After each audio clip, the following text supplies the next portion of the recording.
Hi there, I'm Paul Vixie. Thank you all for coming. I am not used to seeing so many of you at 10 a.m., but I guess it was the first day, so you haven't had any parties yet.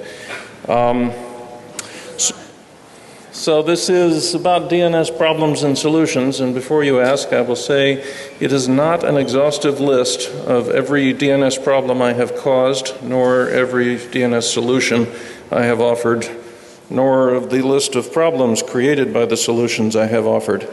So if you want to talk about why I used IP fragmentation in RFC 2671, the hallway is out there, and don't burn Q&A time on stuff like that. Good, so this is a subset of DNS problems and solutions which A, fits in a 1-hour slot, and B, is kind of selected for being of interest to this audience. And in general, I'm going to talk about what DNS is to me, which might be a little different than what it is to the average user or sysadmin or protocol engineer for that matter. I'm going to talk about sort of how DNS has affected the world and what the world is doing about it. And then I want to show you some cool shit. Right. Slide am I on? All right. Seth Breedbart gave an off-the-cuff answer to a great question, and his answer has been widely quoted. Somebody asked, but what is the internet? And he, because the point of discussion was we all have a lot of IP networks. They aren't all connected to the big internet. How do you differentiate? And he came up with the definition, which simply says that the big one is the internet, and everything else is just a little internet that's disconnected and it's a toy. And what is most interesting about what he said is that the internet is all about packets, right? So we may use it for all kinds of commerce purposes or other communication purposes, but at its root, it is a bunch of wires containing a bunch of information segments that are packets, and these packets have addresses, and the addresses are glued into autonomous systems and so forth. So we overlay a lot of other things on top of this packet structure. For example, we have routers and switches, and as I mentioned, we have IP address blocks, we have autonomous system numbers. These are just overlays. They are ways that we glue certain collections of addresses together in a way that makes business sense or technical sense or philosophic sense to us. And to me, the most interesting overlay is not the web, which is overlaid on the internet, but rather DNS. So if the internet were a territory, the DNS really would be its map. Unless you're using a lot of peer-to-peer botnets or peer-to-peer file system or file sharing systems, and I realize that's common in this room, pretty much whatever you do is a TCP session, and that TCP session is going to begin with one or more DNS transactions.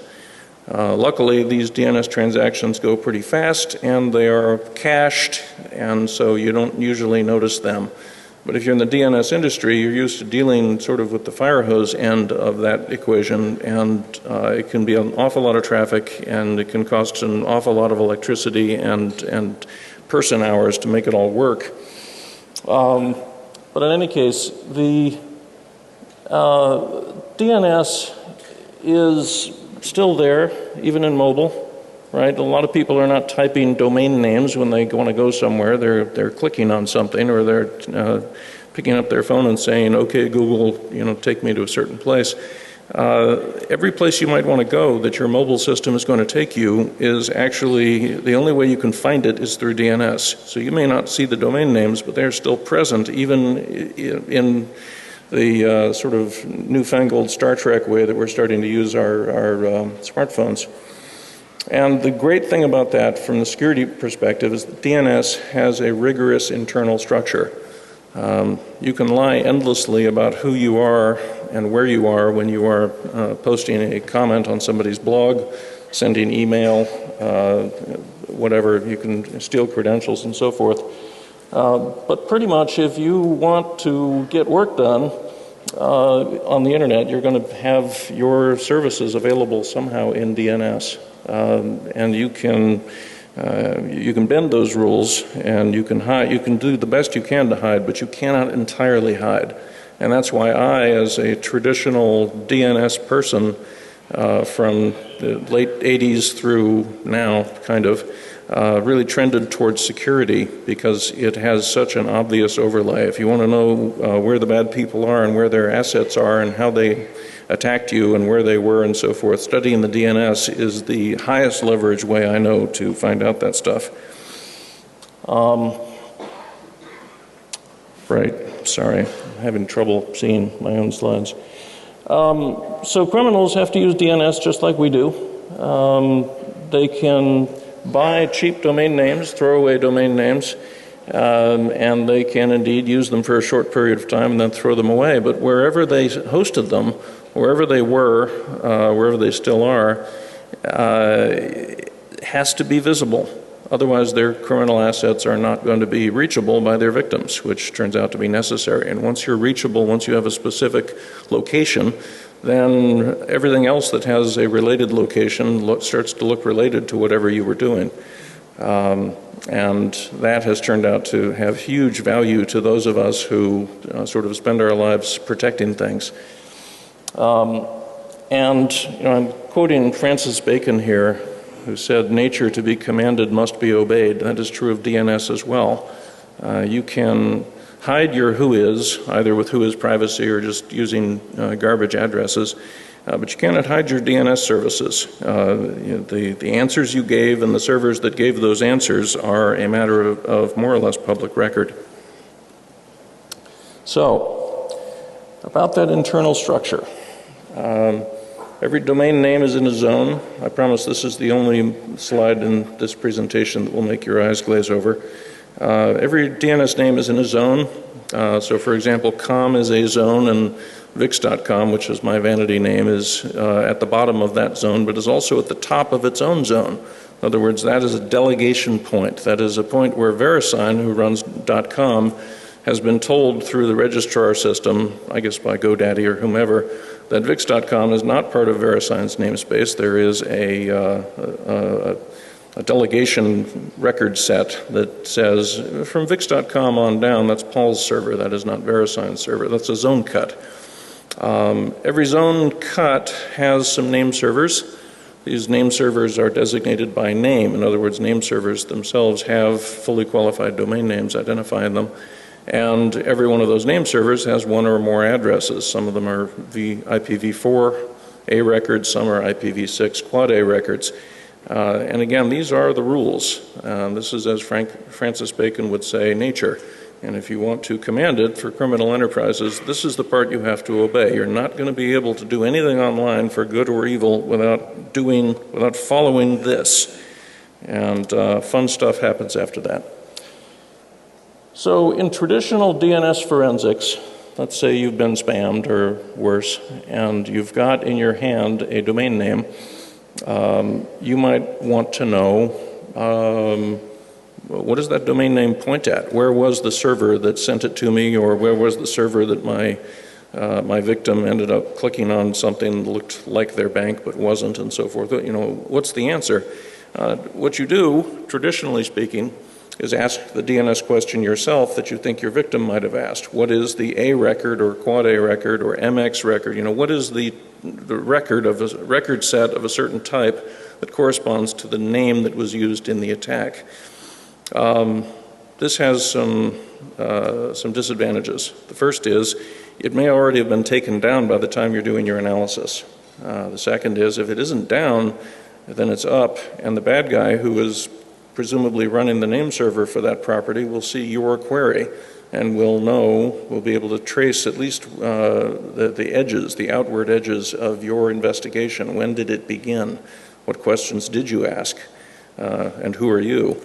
And by the way, this tendency we all have to issue our DNS queries through the Tor system in order to avoid having it be known that yes, we were an investigator, either law enforcement or private that was looking this up, because pretty much the criminals are not sending queries through Tor, so you might be able to stop them from knowing which law enforcement agency is looking them up. But the fact that the query came from a Tor exit gateway really tells the bad guys that, that they're being chased.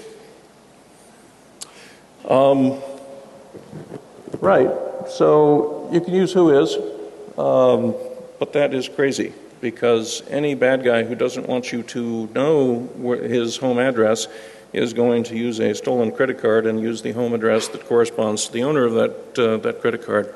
Or they'll just type ASDF into the whois fields, and it'll take a couple of years for the ICANN wheels to grind that out. Or they can pay a little bit extra and get whois privacy. And whois privacy is a whole other topic, but the point is, whois is not going to help you very much. I realize there are companies in the business of selling bulk whois data and history, and I don't want to say that they are that they're lying about the utility of their services. I'm just saying that for my purposes, I have never depended on whois. I might look at it as a hint, but I will not. I won't count on it, and neither should you. Right. So the DNS has certain properties that have had certain impacts. The world has reacted in certain ways. Let's talk about that. When atomic power was first announced to the universe, it was described as being too cheap to meter. The idea was that we were going to have electricity in every home in America that was so cheap there wouldn't even be a power meter. Nobody would worry about it. Obviously, this didn't happen, and a lot of other things about atomic power turned out not to happen either. Like it's the distribution that costs the money, not the generation, so it's difficult to know what they thought they were saying. But this expression, too cheap to meter, really is, I think, a great way to describe the DNS industry today.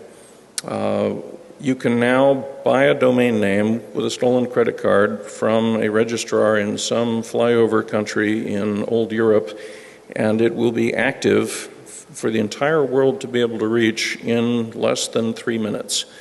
I think that's an amazing set of technical obstacles that had to be overcome.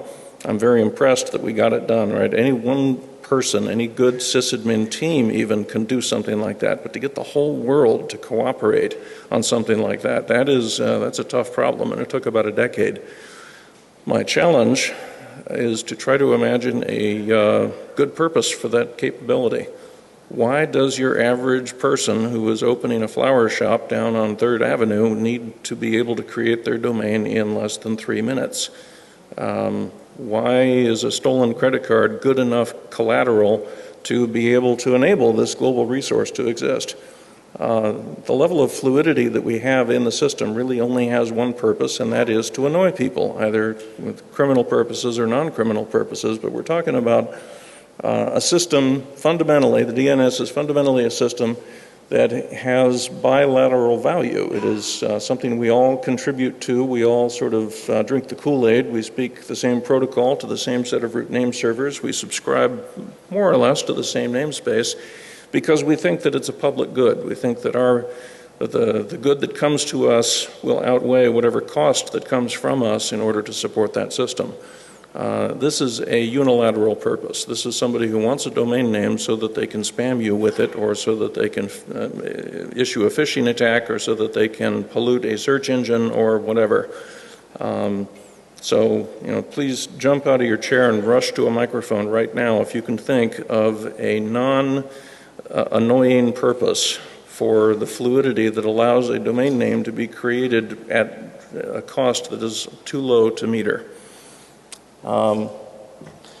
So Sturgeon's revelation was that 90% of pretty much any given thing is crap, and that just goes to point to our pessimism. We are top 10 percenters. We look at the top 10% and say that's barely acceptable, and the rest of it is crap. And it doesn't matter what it was we were looking at, that's how we're going to feel about it.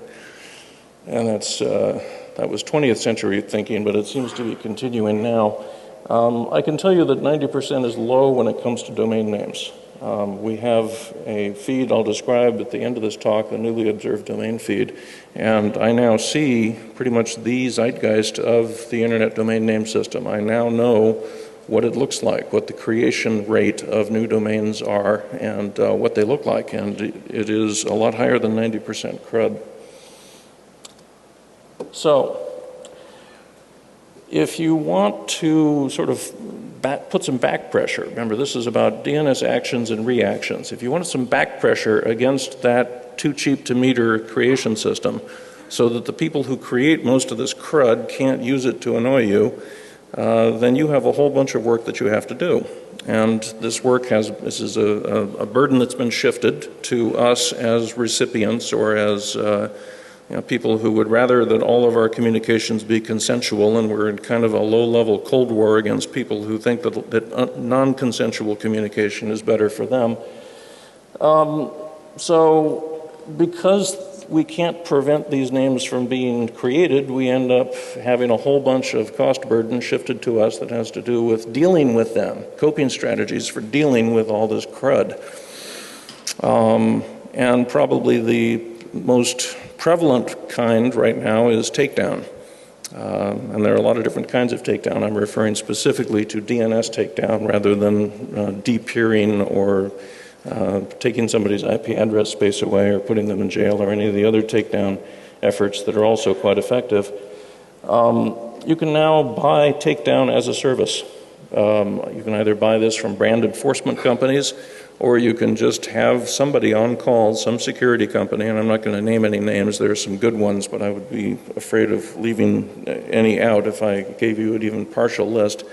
But a lot of security companies now are in the business of taking phone calls from you as a brand owner and going after that domain name. They've got a lot of private relationships among the registrars and the registries of the world. They can get a trusted phone call in place in a few minutes that will probably cause a domain name that is infringing on one of your trademarks, or maybe it's being used in a phishing attack against you. They can probably get that wiped out in a few minutes.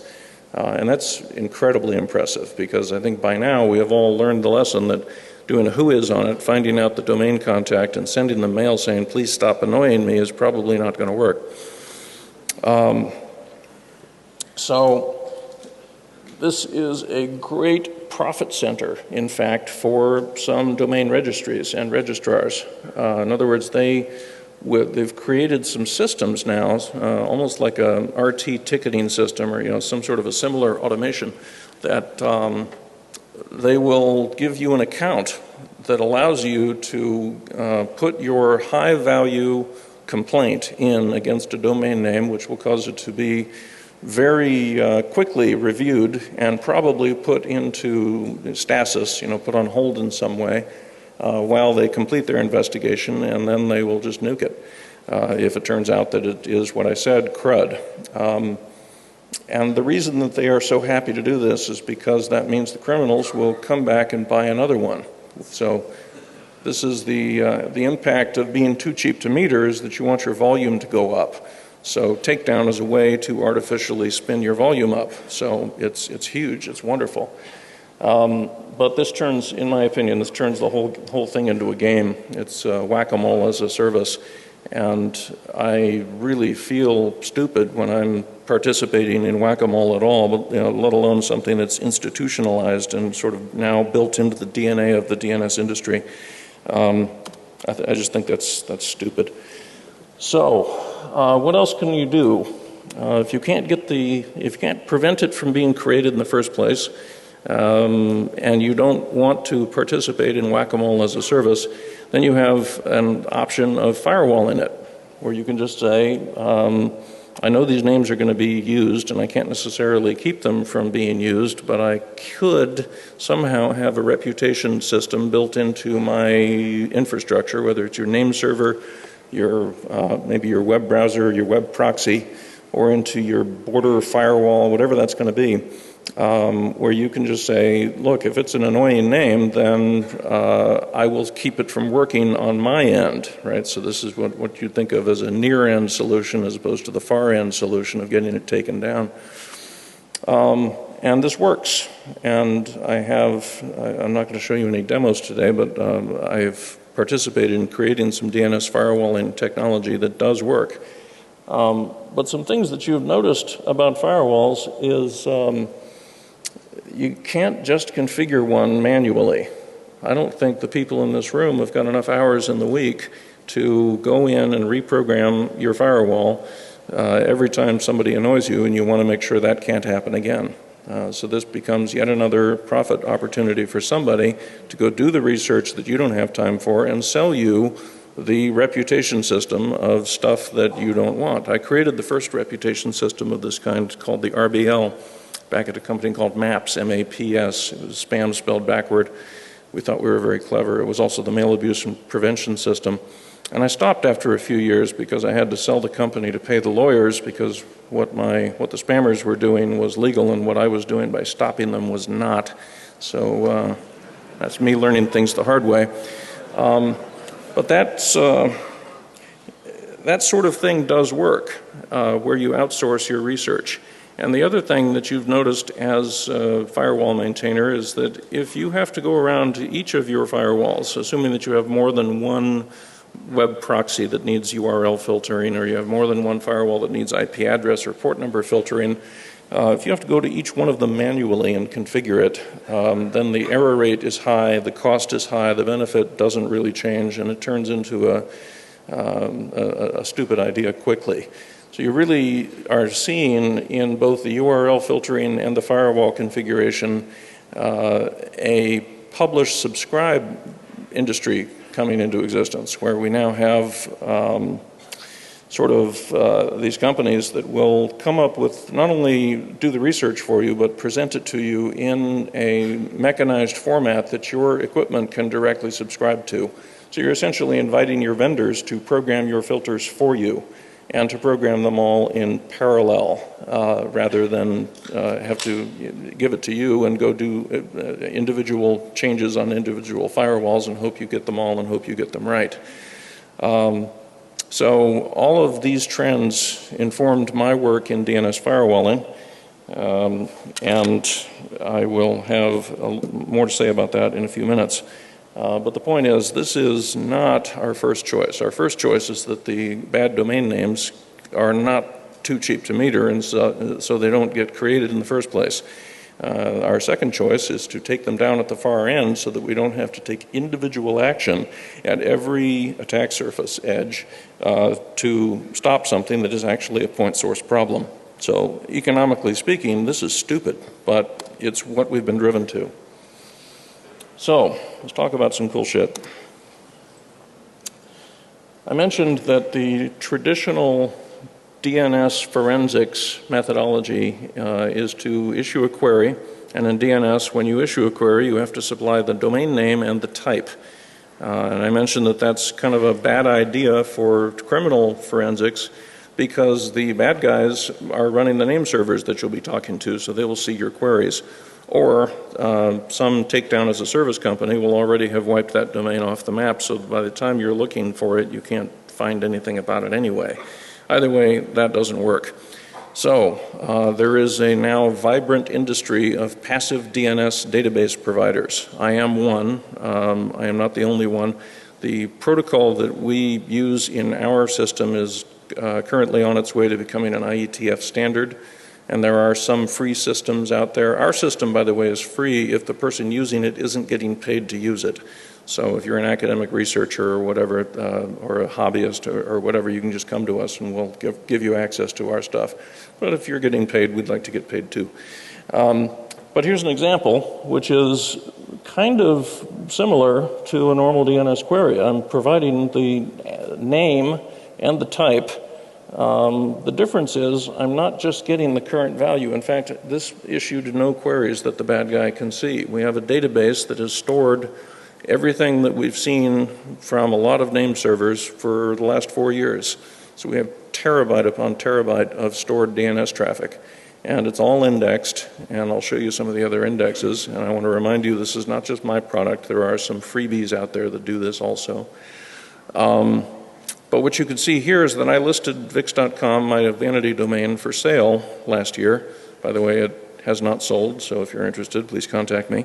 But what's interesting about this is you can see the history. And so you could imagine that if I were a criminal DNS user, I might have an interesting history of changing my NS records every time I face takedown somewhere.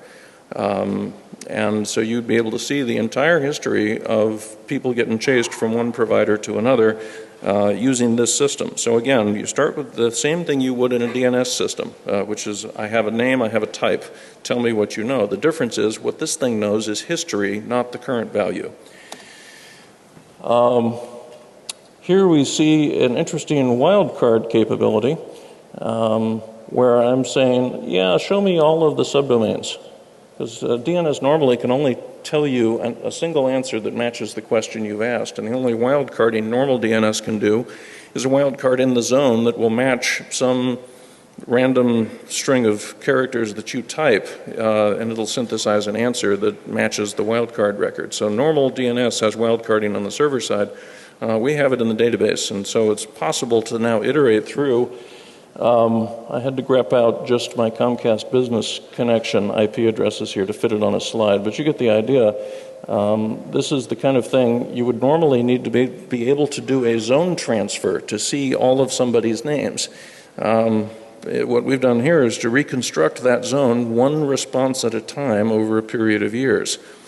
And by the way, I want to do a shout out to Florian Weimar, whose idea this was.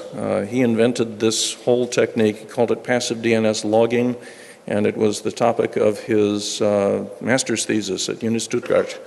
So BFK, which was one of his post-graduation employers, does run a system like this that is based on Florian's work. Wrote it in GNU Ada for whatever reason. I guess Ada isn't dead in Germany yet. But anyway, he did this. His inspiration, he told me, was that the German registry, the top-level domain holder for .de, which is the country code top-level domain for Germany, closed off zone transfer. For many years, they allowed anybody in the world to do a zone transfer, and then they tried to limit it to just German citizens, and then they just turned it off. And he thought that the .de domain was public property, and so he resolved to make this his thesis project so that he could reconstruct the .de domain and keep it in the public domain. So that's what civil libertarianism looks like in Germany. And good on him, because he has really launched 1,000 ships with this idea. Okay, so here's an interesting case of right-hand wildcarding. This is where I wanted to know not what answers end in something, but what answers begin with something. Normal wildcarding does not work like it does when you do the ls command in a Linux shell window. Normal wildcarding in DNS is that the front part of the domain name can vary, but the back half has to be known. In this case, the front part was known and the back half was allowed to vary.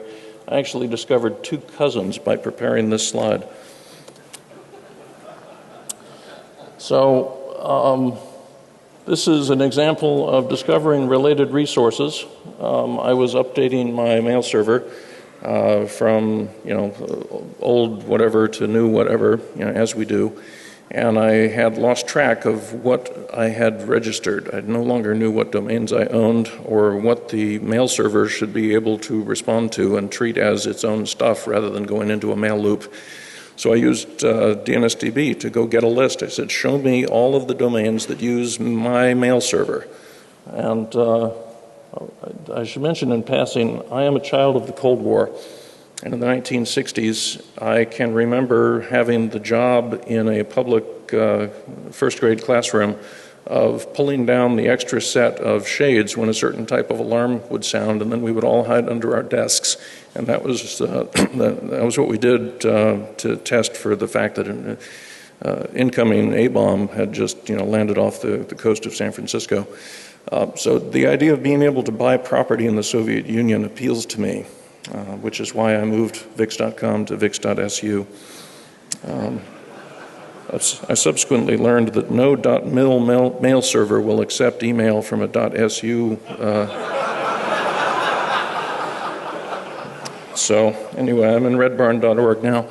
So the point is, I don't think I'm a criminal, so this is not the way that I clustered a criminal's assets, but a lot of criminals do use the same MX record for a lot of different domains.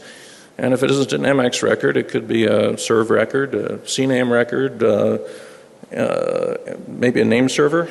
And if what you want to know is what the police force used to refer to as the reverse telephone directory, where you start with the number and figure out who has it rather than starting with a person and find out what their number is, this is how you do it. You just grab all the responses in transit for a long time and index the hell out of them, and you can discover exactly what is related to what. Because criminals are not usually going to be able to create a different mail server name for every criminal enterprise they undertake. And if they do, you'll find them that way instead of this way. So, because that behavior turns out to be an anomaly of its own. So, finally, let's check some IP addresses. In this case, I wanted to know, oh, this is the FBI. I thought that they did a really good job of, this is like 4-year-old history. They've had no churn at all. All of these records have been there the whole time. And that's a pretty clean system. If those of you who are sysadmins should be able to look at that and say, yeah, there's very little debugging you have to do if you could keep it that simple and that stable. But then I noted that they had a whole bunch of other things in the same address block, because our indexes are not just on names, they're also on IP addresses. And this works just fine on IPv4, IPv6, and it doesn't have to be on a /24 boundary. On any bit boundary will work. So if you know that a certain CIDR block is owned by a certain internet service provider who is writing a lot of pink contracts, they are sheltering their customers from complaints and keeping people online no matter what as a contract term, you might want to know what are all of the domain names that point into the address space that belongs to this bastard, so that you can go after them one at a time and decide that maybe if you're willing to do business with bad people, I'm betting that you're not doing business with very many good ones. So you've just become my menu, my inventory list of other people to investigate. Now, the FBI is not an example of that, but I did want to just demonstrate to them. I was talking to one of their sysadmins one day. I said, yeah, you've got a really clean setup, except let me show you the information you've been leaking by putting things at adjacent addresses in the same address block. So that was kind of cool. By the way, I gripped out InfraGard because they have something like 300 different InfraGard names. So again, I stopped it to fit it on a slide. Okay, so in the examples I've shown you, they look like DNS output. They look like I've been using the dig command, right? So in what you'll see here, 2 examples. One without the -J flag on my particular command level tool. That is just an affectation. In other words, the default for this tool is to convert it to human readable DNS-like notation, but the actual database is taking RESTful commands and giving you JSON answers. And so the real use of this is not to run my cheesebag little command line tool, but to wire this into your own analytics so that you can do this type of clustering and sort of guilt by association or whatever else you want to do from within your own software. And again, the protocol, the particular RESTful protocol with the JSON results is the topic of an IETF RFC. So, this is in no way proprietary. We invented it, but we want everybody to interoperate. We would hate to see a different standard evolve, but if it does, we'll switch to it. Do not be afraid of the possibility of maybe having to run an awk script to parse the output from our system. It really is JSON underneath. Right, so let me move away from DNS database use. I mentioned cool shit. I don't intend to focus on a single tool. There are several interesting ones. So people can't be bothered. I hate those people.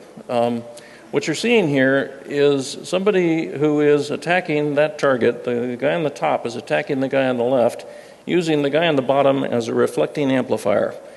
And the reason this works is that the guy on the top is able to send a continuous stream of DNS requests or NTP mom list requests or whatever it is. You can send a continuous stream of these requests forged to have come from the victim on the left. And the guy at the bottom, because of the way the internet is wired, does not have any idea that that is a forgery. By the time it reaches him, it looks completely plausible, and he will just answer it. And obviously the ISP for the guy on the top could prevent this.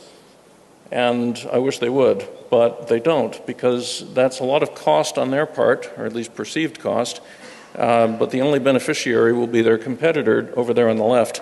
And so the idea of spending money locally so that you can help people that you're competing against in business just seems a little bit bizarre to your average board of directors.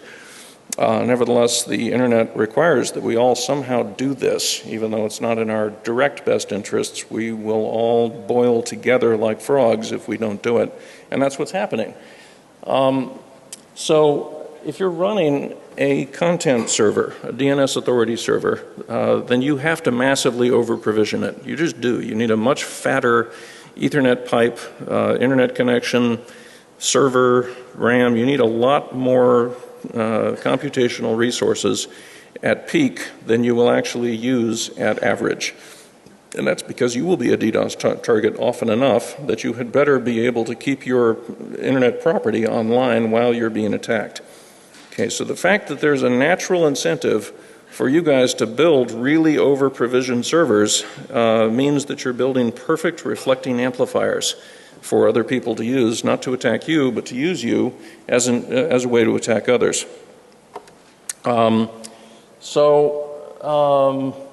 Since other people's networks, OPNs, are really the least reliable component of the internet, we know we can't somehow call everybody and say, could you please validate source addresses so that I can be sure that a spoofed source attack is not coming from your network.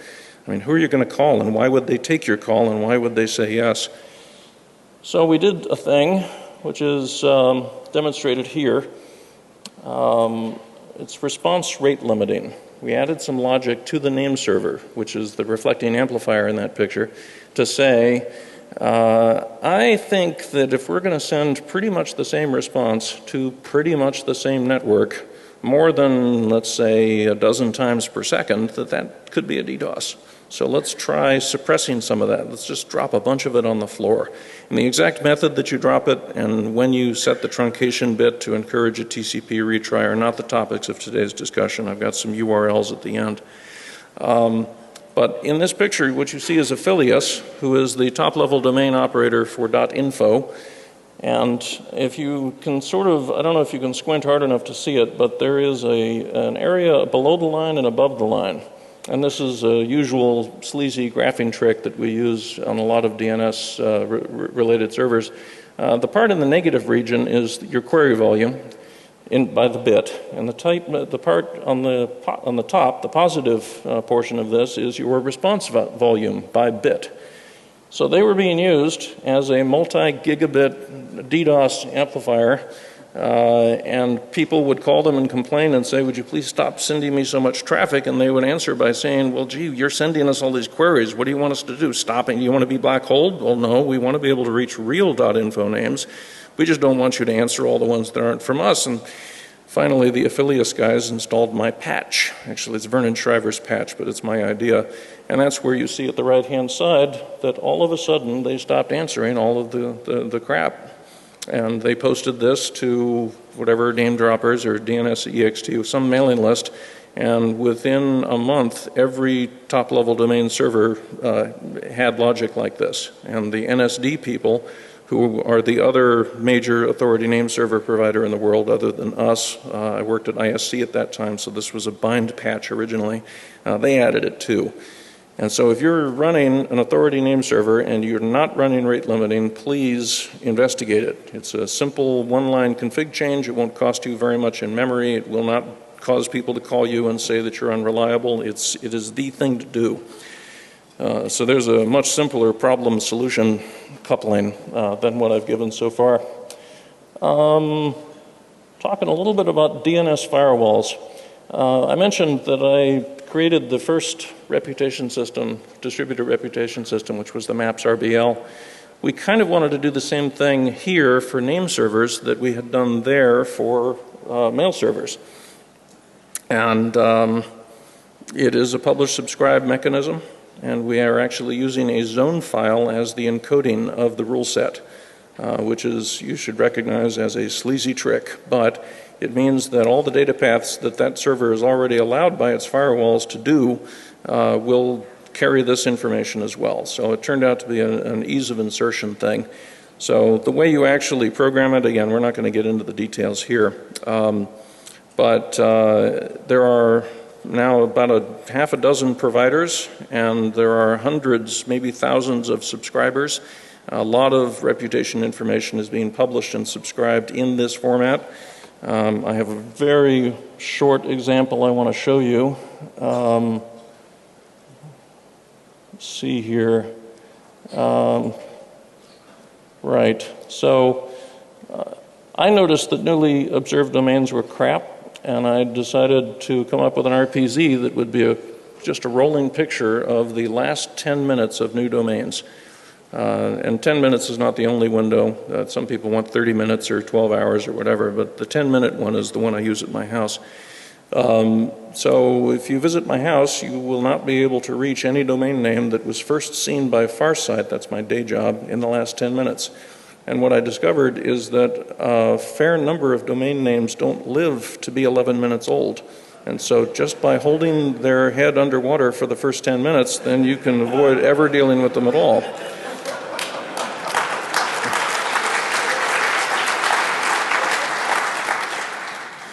We did some subsequent research because we have a big spam feed as part of our real-time system, and we looked at corpus of spam, big corpus of spam, and found that 60% of it used a domain name that had been created in the last 24 hours. So this is kind of a building block approach where first we created this DNS firewalling capability in one company, and then we came over here with this big data feed and created this interesting feed. There are a lot of other RPZs. There's an RPZ full of domain generation algorithms. There are RPZs full of known, just various known bad reputation things. I want to encourage you, I got to skip most of this, but I want to encourage you to look at the dnsrpz.info website because it will have a list of the other RPZs I know of. If you're publishing one and you don't know of it, please send me a mail, we'll put you on the web. Anyway, that's the short 1-hour version of DNS problems and solutions. Thank you for your time. I'll take questions for about 2 minutes, then they're going to give me the hook.